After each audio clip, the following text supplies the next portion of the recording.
అందరికీ నమస్కారం. Gas stove లేకుండా కూడా ఎలక్ట్రిక్ రైస్ కుక్కర్లో బ్యాచిలర్స్ కూడా ఈజీగా చేసుకోగలిగేలా అస్సలు నీళ్లు వేయకపోయినా కానీ అన్నంలో కలుపుకోవడానికి అనుకూలంగా ఉండే ఈ చికెన్ ఫ్రై ఎలా చేయాలో ఇప్పుడు చూసేద్దాం. ముందుగా రైస్ కుక్కర్ని ఆన్ చేసుకున్న తర్వాత హీట్ని మీడియంలో పెట్టుకోవాలి. ఇప్పుడు మసాలా ప్రిపేర్ చేసుకోవడం కోసం 3 నుండి 5 టేబుల్ స్పూన్ల వరకు ధనియాలు, 1/2 టీ స్పూన్ జీలకర్ర, 1 టీ స్పూన్ సోంపు, 10 వరకు మిరియాలు, 3 అనాస పువ్వు రేకులు, చిన్న దాల్చిన చెక్క, 5 యాలకులు, 4 లవంగాలు వేసుకొని చాలా కొద్దిగా జాపత్రి కూడా వేసుకోవాలి. ఇలా జాపత్రి వేసుకోవడం వల్ల చికెన్ ఫ్రై మంచి ఫ్లేవర్ఫుల్గా ఉంటుంది. ఇప్పుడు వీటిలో ఉండే పచ్చితనం పోయి మనం గ్రైండ్ చేసినప్పుడు మెత్తగా గ్రైండ్ అయ్యేలా 2-3 నిమిషాల పాటు వేయించుకున్న తర్వాత ఒక గిన్నెలో తీసి పక్కన పెట్టుకోవాలి. గ్యాస్ స్టవ్ల మీద కానీ ఎలక్ట్రిక్ స్టవ్ల మీద కానీ వంటలు చేసేటప్పుడు అన్ని ఇంగ్రీడియంట్స్ కూడా రెడీగా పెట్టుకున్నట్లయితే ఏవి మాడిపోకుండా అన్నీ ఒకదాని తర్వాత ఒకటి వేసుకుంటూ వంట చకచకా చేసుకోవచ్చు. ఈ మసాలా దినుసులు చల్లారేలోగా మిగతా ప్రాసెస్ చేసుకోవడం కోసం చికెన్ ఫ్రైకి సరిపడినంత వేరుశనగ నూనె వేసుకోవాలి. నూనె కాగిన తర్వాత 3 మీడియం సైజు ఉల్లిపాయల్ని సన్నగా కట్ చేసిన ముక్కలు, 10 వరకు పచ్చిమిర్చీలను సన్నగా కట్ చేసిన ముక్కలు, కొద్దిగా కరివేపాకు వేసి కలుపుతూ వేయించుకోవాలి.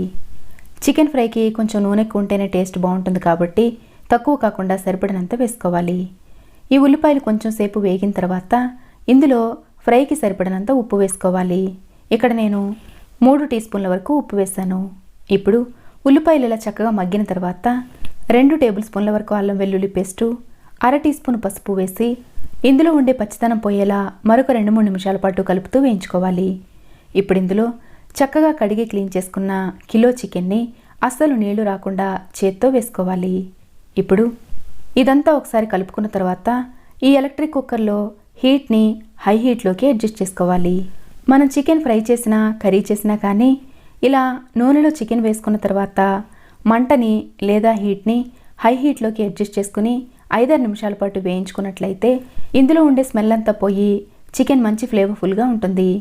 5 నిమిషాల పాటు వేయించుకున్న తర్వాత హీట్ని లో హీట్లోకి అడ్జస్ట్ చేసుకోవాలి. ఇప్పుడు దీని మీద మూత పెట్టి 10 నిమిషాల పాటు ఉడకనివ్వాలి. ఇది నెమ్మదిగా ఉడికేలోగా మనం ముందుగా వేయించి పెట్టుకున్నాం కదా మసాలా దినుసుల్ని, వాటిని మిక్సీ జార్లో వేసుకుని చాలా మెత్తని పౌడర్లా గ్రైండ్ చేసుకుని ఇందులో ఉండే ఫ్లేవర్ పోకుండా ఉండడం కోసం దీని మీద మూత పెట్టి పక్కన పెట్టుకోవాలి. ఇప్పుడు మన చికెన్ ఫ్రై ఎలా ఉందో చూసేద్దాం. చికెన్ ఇలా కొద్దిసేపు మగ్గేసరికి ఇందులో నీళ్లు ఊరడం స్టార్ట్ అవుతాయి. ఇప్పుడు మూత తీసి ఒకసారి కలిపిన తర్వాత ఇందులో ఊరిన ఈ నీరంతా కూడా ఆవిరైపోయి ఇలా ఆయిల్ సపరేట్ అయ్యే వరకు మళ్ళీ మూత పెట్టి మరికొంచెం సేపు మగ్గనివ్వాలి.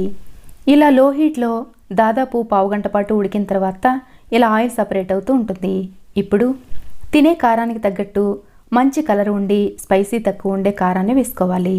ఇక్కడ నేను 3 టేబుల్ స్పూన్ల వరకు వేశాను.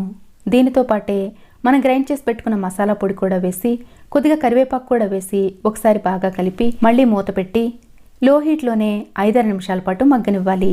ఇలా చక్కగా రెడీ చేసుకున్న చికెన్ని వేడివేడిగా బగారా రైస్లో కానీ కొత్తిమీర రైస్లో కానీ లేదా చారు పప్పుచారు లాంటి వాటితో సైడ్ డిష్లా కూడా సర్వ్ చేసుకోవచ్చు.